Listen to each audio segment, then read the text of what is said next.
సాక్షి ఇచ్చే పేపర్లు, వాళ్ళు ఇచ్చే వీడియో ఎడిటింగ్లు తీసుకొని మాట్లాడే, వాళ్ళ ఛానల్లో కూర్చొని మాట్లాడే ఒక పిచ్చోడు ఉన్నాడు, పిల్ల పేటీఎం నాగార్జున్ అని ఒక పిల్ల పేటీఎం ఉన్నాడు.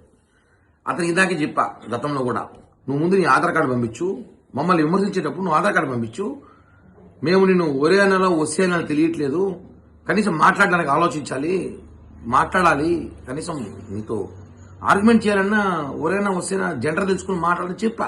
కానీ నువ్వు పంపలేదు. నువ్వు సాక్షి డిబేట్లో కూర్చొని కూటమి ప్రభుత్వం కల్తీ అయిపోయింది, చంద్రబాబు పవన్ కళ్యాణ్ గారు కల్తీ చేస్తున్నారు, మొత్తం నెయ్యి కల్తీ అంతా కూటమే చేసింది, టీటీడీ చైర్మన్ బీఆర్ నాయుడు ఆధ్వర్యంలో మొత్తం జరుగుతోంది, కమిషన్ కక్కుర్తిపడి ఈ పాలక మండలి బీఆర్ నాయుడు ఉన్న వాళ్ళు చేస్తున్నారని చెప్పడం ఎంత హాస్యాస్పదం అంటే, ఇప్పుడు గుర్తుపెట్టుకో, నిన్ను ఏమైనా విమర్శిస్తే, నువ్వు ఇలా మాట్లాడితే నీ మీద లీగల్గా వెళ్తాము కూటమి ప్రభుత్వం అనుకున్నావు.